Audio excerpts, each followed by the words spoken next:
good? Okay, so we've got Charlotte Sands with us.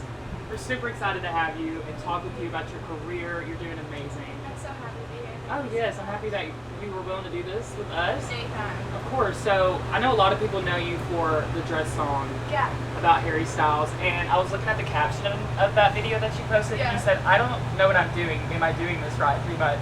It was like one of my first TikToks Is ever. it? Were you shocked? I thought it was a joke. I feel like I grew up in a time of like social media where anytime you were getting attention on social media, it was really negative. So the second people started reacting to stuff, I was like, this either is a joke, if it's positive, Like people are they're making making fun of me, or two, it's just like, it's just not actually happening. I was like, this is like a bot or something. And I was like, I don't understand how this works. I remember sending it to my team and being like, something's wrong. Can you guys figure this out? Like my reaction was not excited. I was like, something's wrong. Let's just get some fun with it. But now at this point, like looking back, it's the most incredible like, experience. I was about to say, I'm sure it opened so many doors for you. It did, and it was honestly so exciting because it was one of those songs where I felt like, I think it's really rare for you to be able to put out songs that also reflect your personality and like your values and your character, and I think a lot of songs are about like relationships or about these things, which is all great, but at the same time, that was like the one song I put out that was like really obvious, like what I believed in as a person and my values, and, like individuality and like all these kind of things and expressing yourself, and so for that to be the song that like blew up to represent me was really exciting, and I wouldn't have it any other way. I'm so happy because I've even just delved into your lyrics and your recent songs like 6 Feet Under and Yeah. Alright, and it's just such like, and I'm a songwriter myself, so yeah, and it's like it's hard to be that vulnerable sometimes, Yeah. and like say the reality of like what you're really going through. And 100%. just tell me a little bit about that. Was that Yeah. something that was hard for you to put out or write, or is that something that you know as like an artist you always want to put as the forefront in your songs and that doesn't scare you? I think at the beginning of writing those kind of songs, it was really intimidating, and I was really nervous that people were going to be like, what is wrong with this girl? Like, okay, Yeah. relax. It's not that serious. Yeah. But then I think after doing that like the first time, like early in my career, and being able to sing those songs live, and then you see other people reacting and relating to them, and then messaging you about them and comparing their experiences and being like, I thought I was the only one who felt this way. Yeah, and you're not. Right, and then it's like anytime you get those messages back, you start to realize that you're like, oh, you connecting to this is so much more important than the judgment that I might receive from other people. Like our relationship now and the ability to connect to other humans in this way that they feel less alone and they feel supported and like all these things because they have a song that they feel represented by is so much more important and holds so much more weight than like the weird criticism. Yeah, than you would feel. Right, and so that's kind of always my thing is I'm like, that will never like affect me as much as the positive effect of having those relationships now and that community and that experience of people like telling me about why they relate to my music and like us realizing we have so much in common even though we've never met before. I think that's like, it's the power of music. I mean, it's what everyone wants to accomplish, and you've done just that with your songs. Yeah, like, thank you for doing that. Even just something to have in common. And you not even being able to meet somebody, but being able to have that relationship without meeting them is so powerful. So thank you for doing that. No, like that's seriously. so sweet. I mean, it's honestly just like a privilege that I get to experience these like friendships and interactions. So it's as much wonderful for me as it is for everyone else. Of course. So obviously, community is important to you. Yeah.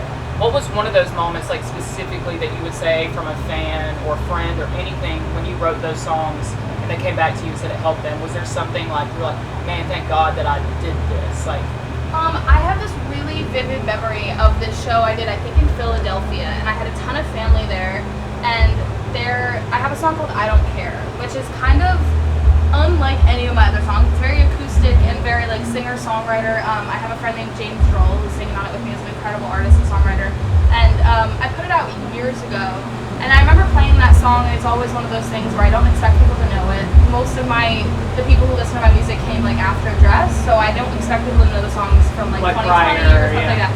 And so I remember playing that song, and there was a person at the barricade who just like automatically when the chorus started, she just like let out this like literal like sound that was like she was shocked by the fact that this song was happening, and she started bawling. And I remember just like I went to the barricade and sang the whole song just like holding her hand, and she was like hugging my body the entire time.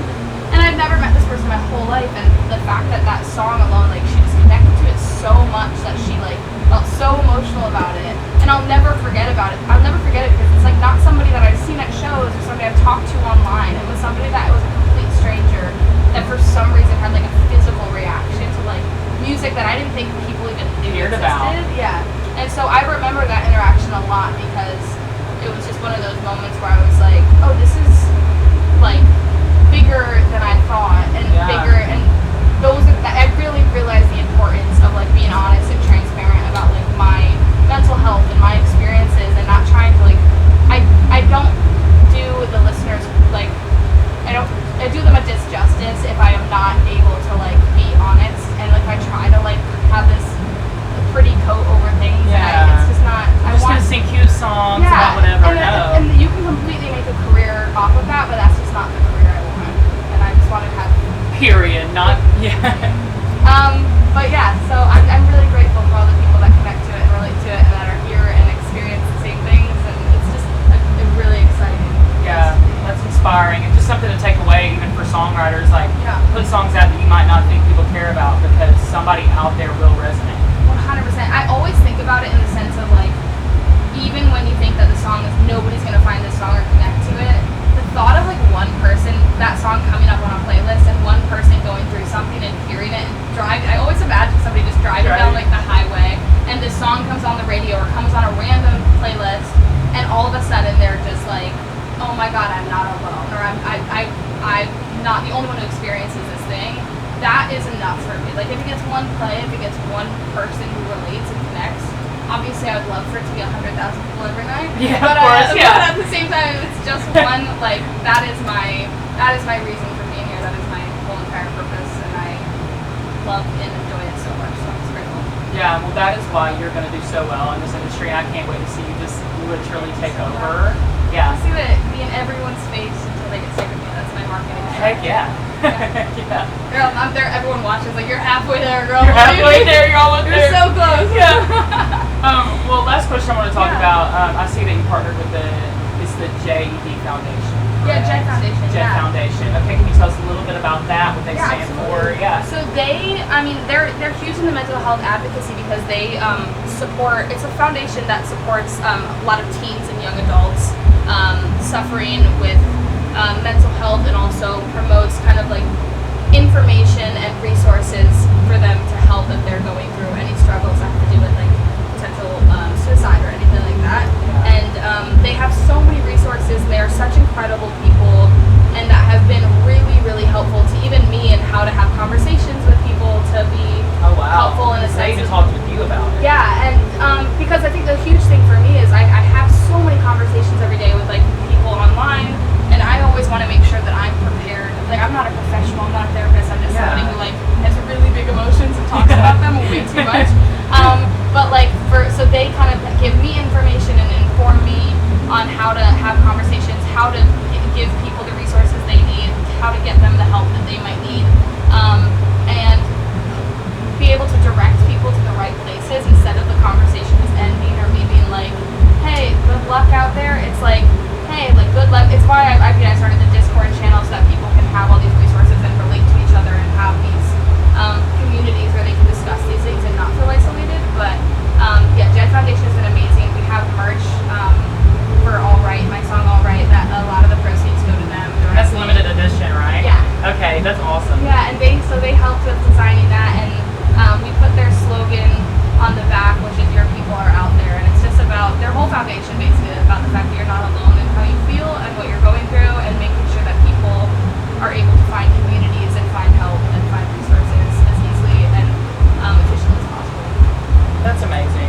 Yeah, Not just writing the music about it, but just on both sides. Like, how do I even better myself to help people, you know, what I'm saying. So no, I'm grateful that there are foundations and people. I mean, there's so many people that work for those foundations, and so many people that work for, I mean, countless things that are their job to go and work every day is to help people and help teenagers and help young adults and all these people suffering. And I'm just grateful that I get to, like, use some of my platform or voice or whatever it is to amplify their message and kind of, it's like, I feel like it's the least I can do as a human being. Music is therapy too. Yeah.